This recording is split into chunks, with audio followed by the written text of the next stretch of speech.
And so here we are again, the first weekend in July, and you know what it is? Independence Day. Happy birthday, America 250. Wow. 250 years in the Lord's hands under His bounty.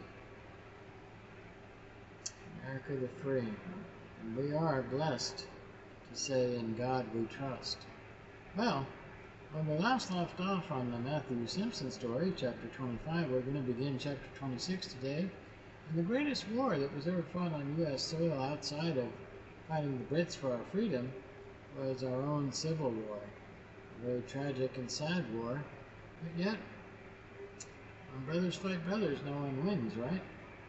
Well, let's take a listen, see what you have to say and think, to hear about Chapter 26, as we're nearing the end of Matthew Simpson.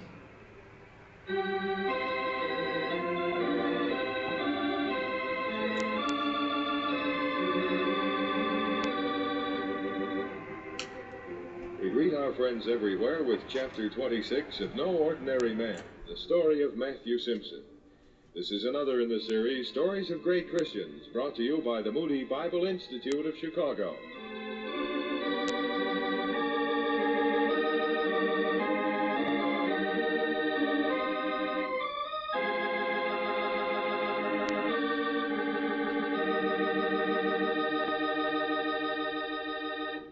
Sad Victory.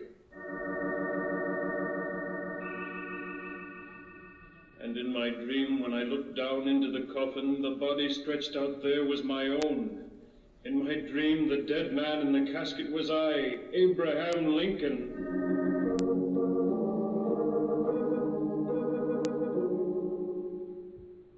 You sent for me, Mr. Lincoln? Yes, I need you.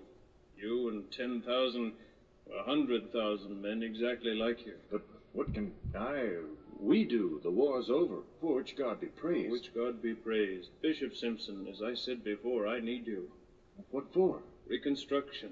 Reconstruction? Reconstruction. Already the vultures are gathering. The ink is not yet dry on the papers of surrender, and already Washington is crowded with the clamoring for the last drop of blood from the South. Reparations, revenge, that is all I hear. Now, more than ever before in our history, is the hour for men of goodwill, men who will be fair and just with the South, men who will pick her up, not crush her deeper into the mire. We must make plans, organize, carry out these plans with courage and determination. When do you intend to start all this, Mr. Lincoln? Now, this very minute, today. Well, not today exactly. Tomorrow morning. Tonight I have promised Mary to go to the play. But Mr. Lincoln... I know, I'm tired. I need a rest, all too true. I'd much prefer to put on my slippers, sit and look out of the window at the spring leaves until it gets too dark to see them, and then go to bed. But Mary, well, you know Mary. Yes, but... When she has her heart set on something, there's no changing her. And besides, she has a new gown from Paris. I'm afraid to ask what it cost. Anyway, it wouldn't do me any good if I did.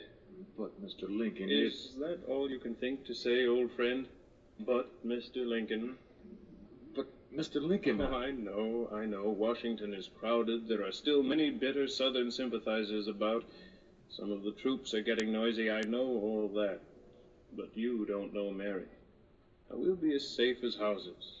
I'm going with young Major Rathbone, and he's a sturdy stalwart. And then I'll have my bodyguards, the same as ever. Then there's nothing I can do to dissuade you. It would be very easy to dissuade me. It's Mary we have to reckon with. I see. She's been disappointed enough as it is. General Grant and his wife were supposed to go along too, but there was some kind of mix-up. He wants to hurry off to Pennsylvania or somewhere to see his children, and I can't say as I blame him.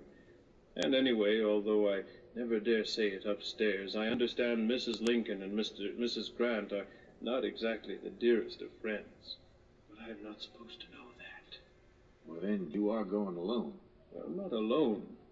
There will be Mary and Major Rathbone and his fiancée, and, of course, the bodyguards. I hope I don't offend you when I say I just don't like it. I'm not offended. But it isn't as black as you paint it. All will be serene, and it will be good for me to have a laugh or so. Goodness knows they've been few and far between these last 4 years. Well, what are you going to see? A play called Our American Cousin. Supposed to be very funny. They say, Bishop, can all this worrying be because you don't approve of the theater at all? Oh, it isn't that. Tonight of all nights, anyway. Washington's too disturbed. That's my reason. Well, who knows who's stalking the streets? Oh, don't tell me you're the one who's having a premonition now, seeing ghosts. No, Mr. Lincoln, it isn't that. It's just that I'm concerned. Mr. Lincoln. Yes? Do you mind if I pray for you? Well, no, of course not. But even so, I do not wish you to be needlessly worried about me. But, Mr. Lincoln, Now, there you go again, but Mr. Lincoln. Now then, Oh, my. Mary's bell. Some new crisis that I'll have to solve. Wait here, don't go. I'll be back.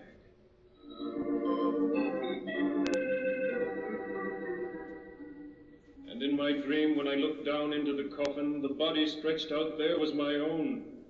In my dream, the dead man in the casket was I, Abraham Lincoln.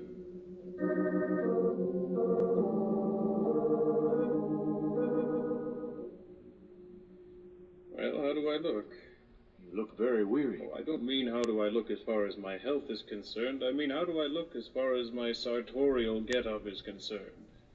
Well, may I speak as an old friend? Of course, always. Well then, Mr. Lincoln, let me say that you look as well-dressed as you ever did. Which is your polite way of saying that I look just as I always do, like a country jake. Well, I didn't mean... Oh, I know. That is one of poor Mary's greatest trials.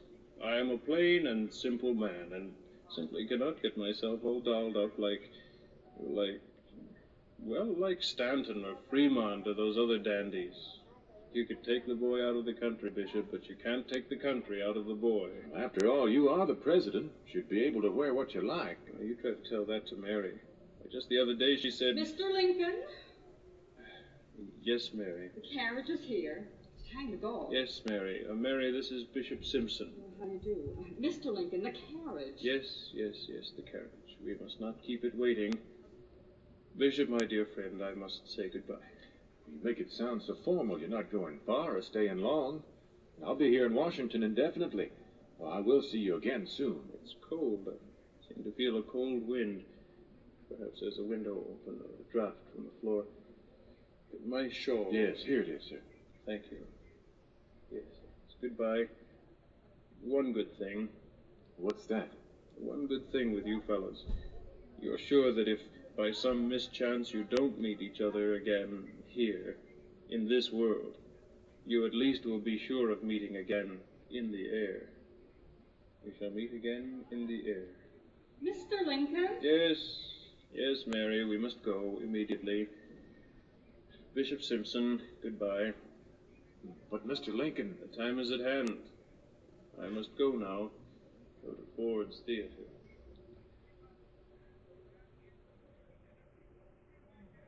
What did he mean when he said, we shall meet in the air? It wasn't like him, not like him at all. Poor man, another one of his black moods, I guess. Well, back to the hotel for me, and to bed.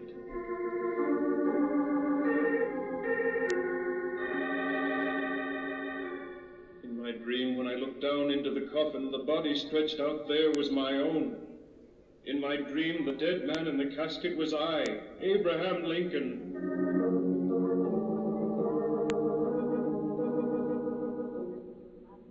I done bring you this here hot milk, Mr. Bishop.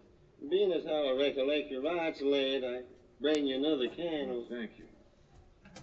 City done quiet down some. She sure was noisy. These days and these nights she never let up, whooping and hollering. I never see such goings on, never on my born days. 'Cause Mr. Lincoln, he done won the war, so the folks is just naturally gotta do some rejoicing. Yes. You all see Mr. Lincoln today? Yes. How he look? Weary. Don't worry, Mr. Lincoln, he's probably in bed right now over at that White House. Deep in bed, sound asleep. No, he's not. He ain't? Is he working? There'd be much more work now to wall. He and Mrs. Lincoln have gone out. Going to Ford's Theater. Going out tonight? Too much discomfortable going on out in the streets tonight for Mr. Lincoln, and he let it be out. I agree. In fact, I was emboldened to tell him the same thing, but out he went anyway. Not all them peoples out there tonight is glad the North done win. I know. Right in this here very hotel, right this very day, I done heard a man stand right up and holler out that the Confederacy weren't licked yet. Hollered it right out, it did. What happened? Nothing. People laugh mostly. Man, kind of a wild man anyway. He's always hollering about something. Man named Boot or Rude or some such. He hollered something and he took off something. The crank, I suppose. Fanatic. A which? I'm a troublemaker. Yes. I won't need anything more. Yes. Well, Mr. Bishop, would y'all mind if I just sat over here on this chair by the window? Exactly as if I was scared, exactly, but well, blaming don't make me sort of, uneasy like. Sit down, of course. I'll write a letter to my wife. Thank you. I'll just sit here by the window. Just sit a while until the city should quiet down more. Yes.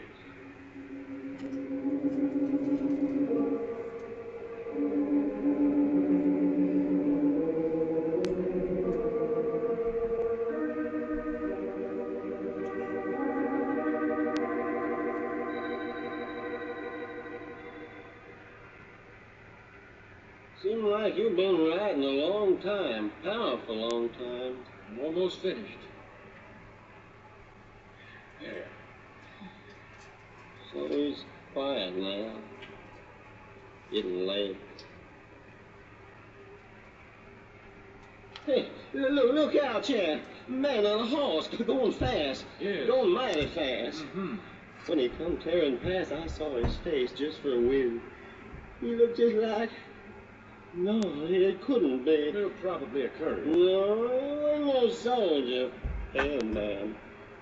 Us folks say, pale horse, pale rider, mean death right around. Mean death done come get somebody. Pale horse, pale rider. Yes, sir. Bird fly into the room today.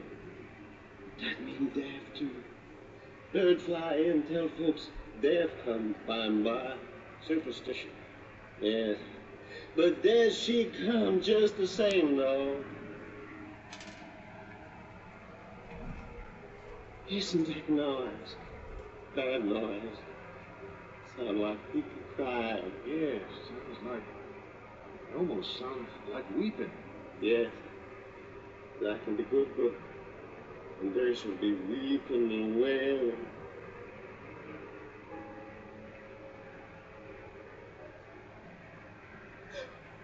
You hear that, Mr. Bishop? Yes. That big death bell. Big bell go like that. Blab, blab. And somebody going to die. Somebody going to die tonight. Somebody good going to die.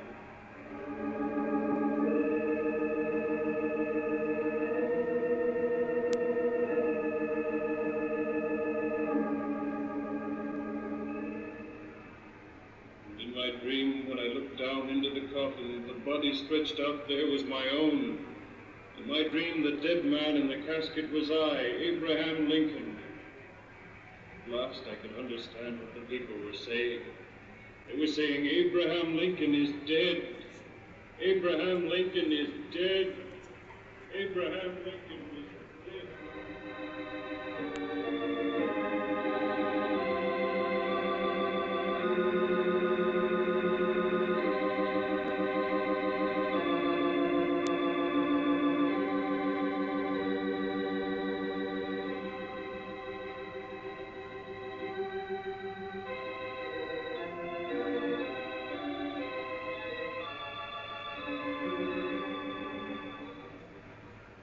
And so we conclude chapter 26 of No Ordinary Man, the story of Matthew Simpson.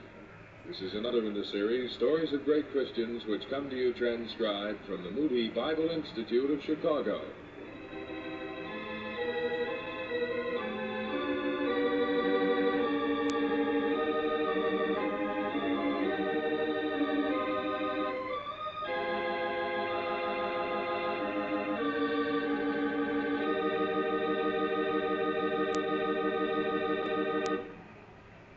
Isn't it odd how things come full circle? The tragedy of a good man's ending his life in sacrifice, really, for his country.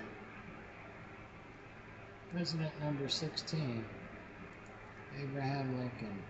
And they wanted to do the same. And number 45, and now number 47. And who knows?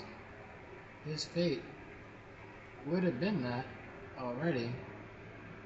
And his fate still is in the hands of the Lord Jesus. We live in tragic times where evil men wish to rule, evil men who are not elected. But yet, no matter what, as always, no matter the fear of the people, vibe of the evil, the bad, God is always still in control. And that's why we must not trust in the headlines or the naysayers or the yay-sayers, whatever the media or the news or the whatever we tune into. We can always trust in God and His Word, for it will be true. Till next time, folks, thanks again. God bless. Have a wonderful 4th of July. Celebrate with your family and grow in grace. And give thanks to the Lord this day and every day. Amen.